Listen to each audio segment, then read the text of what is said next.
Bonjour à tous et à tous, bonjour à tous les suiveurs et à tous les inconditionnels de Grégoire, Omnisport, donc Gagné Ndiaye, Warul Tir, Warul Raga, donc bilan des deux matchs. Donc, le Sénégal, définitivement deux matchs amicaux, ils ont gagné face à la Zambie et face donc, au Cap-Vert. Donc, une très belle victoire pour nos Lions du Sénégal et avec des perspectives encourageantes. Donc, Aliou Cissé a proposé donc, vraiment un football donc, meilleur ou bien un football amélioré par rapport à ce que nous proposent les Lions du Sénégal avec un jeu offensif, donc par période, parce que premier match, on a joué une première période, deuxième période, nous reculé, mais donc Dembu aussi, non la demi-heure, on a joué donc, en seconde période, premier mi-temps, on a fait face à de très bons donc, requins du Cap-Vert qui ont résisté.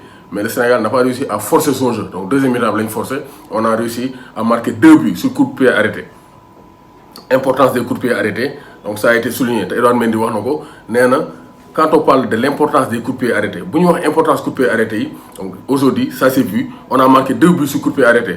Coup franc sublime de Idrissa Gana Gueye qui a surpris tout le monde, mais Gana Gueye s'est bien ressaisi en seconde période pour inscrire un coup franc et bien terminer la deuxième mi-temps. Sadio Mané aussi a marqué ce coup de pied arrêté. Toujours un penalty provoqué par Ismaïla Sarr. Lui, c'est le provocateur de penalty. Face à la Zambie, il provoque un penalty. Sadio Mané marque.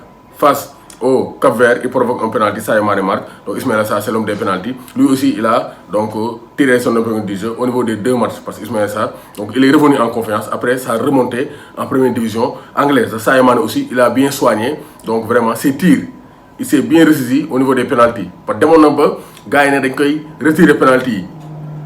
Pour favoriser, il commence à tour. Mais comme c'est un mauvais joueur, il doit cesser. Actuellement, ça va. Il y a bouler balbi, donc sur le côté droit du gardien, et ça passe. Donc il doit s'améliorer pour des fois changer. Parce que le gars, il a anticiper. Donc Sadio Mané fonce sur Henri Camara. Donc Sadio Mané actuellement, il a 23 buts en équipe nationale du Sénégal. Il a dépassé El Hadji Diouf, il a égalé donc Mamadou Niang. Donc Mamadou Niang, il a 23, il a 20 buts. En tout cas, Sadio Mané actuellement, il a 23 buts. Il est à 8 buts du meilleur buteur de l'histoire du football sénégalais, Henri Camara, le bourreau de la Suède en 2022. Donc Sadio Mané, je suis bien armé pour tirer les pénaltys. Je suis bien armé pour tirer les pénaltys. Cela n'a pas été facile, mais on a su garder notre calme. Match bi metti won na, mais on a su garder notre calme.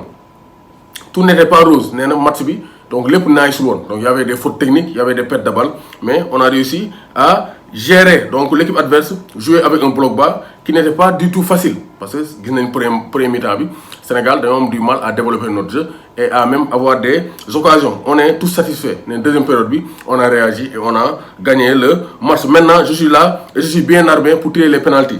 Nena Kanba, donc j'avais raté 2 pénaltys. C'était pas bon au niveau de cet exercice. Mais je me suis ressaisi. Actuellement, je suis bien armé. Nena Parena pour d'autres pénaltys. Moi, à Gana Gueye, ça, ci une vidéo, je l'ai sur Instagram, ñu ci doon wax. Gana Gueye nako mu ne ko loolu dafa leer amul sax laajte amul layam yi penalty yi sama yëf la El Hadji Diouf le grand frère double ballon d'or africain mais aussi réagi na mu ne c'est rassurant nee na Aliou Cissé déglu na El Hadji Diouf nee na Aliou Cissé a écouté le peuple sénégalais parce que même li nga ko doon wax il a amélioré des choses. Krépin Diatta sur le côté, Ismaïla Sarr a été déporté sur le côté gauche, deuxième match il faut le attaquant. Donc vraiment, donc il a essayé d'apporter enchaîner 2 matchs avec presque le même 11. Edouard Mendy m'a remplacé Alfred Gomis. Donc il a écouté le peuple sénégalais et il a changé les choses. Donc lolu lañ do xati Aliou Cissé. Donc El Hadji Diouf néna Diouf ñoko bay la superstar, mu né c'est rassurant, chapeau à eux.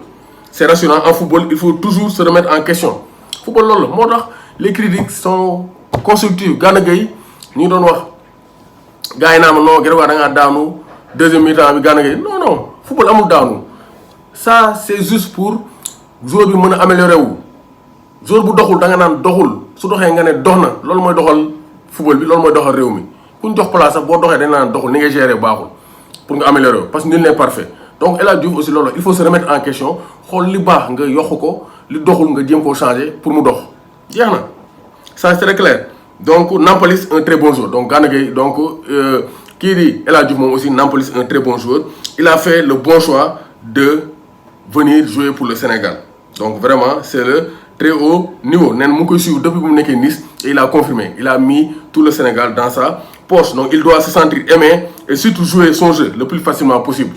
Actuellement, vraiment un match avec le public c'est toujours spécial. Nena le Sénégal a besoin du public, un public chaud. El Hadji Diouf xam nañ dara parce que doon dóor talonnade yuuxu public bi yuuxu parce que football plaisir on doit prendre du plaisir en jouant et supporters ñooy dooleel.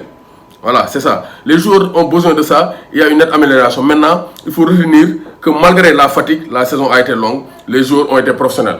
Donc, il a dû aussi remercier les joueurs. Parce qu'il a été joueur, la saison football nous mettait. Les joueurs ont été professionnels malgré la lourdeur de la saison, malgré l'enchaînement des matchs. Donc, vraiment, les joueurs ont réussi à faire la différence. Donc, Abdou Diallo aussi, Abdou Diallo, Koulibaly, c'est le ministre de la Défense. On est content. Il fallait faire le plein. Content nañ def nañ le plein, on a gagné les 2 matchs sur 2. On peut partir en vacances sincèrement et sereinement. Ne mënoo def vacances ak xel mu dal en attendant les éliminatoires de la Coupe du Monde programmés en septembre. Nee na Koulibaly c'est le ministre de la Défense. Mooy ministre de la Défense après mu ree. Donc j'ai essayé de m'acclimater, donc jéem naa adapté wu. Donc pour l'instant tout se passe bien, pour l'instant nice. Ils ont réalisé un clean sheet face au Cap-Vert et ça c'est de très bonne guerre. Donc vraiment Cap-Vert, ça c'est de très bonne guerre. Et l'avenir sera radieux et pourquoi pas extraordinaire. Donc, l'homme moi Rimou. Grégoire, honnêtement, je me sens bien. Mais actuellement, il se sent à l'aise. C'est comme un poisson dans l'eau. Donc, zéro pression. Il est à l'aise. Je travaille dur tous les jours. Chaque jour, je travaille et pour être au niveau. Et pour l'instant, cela me réussit. Donc, maintien le cap. Donc, ça c'est clair. Donc, Alice, une grosse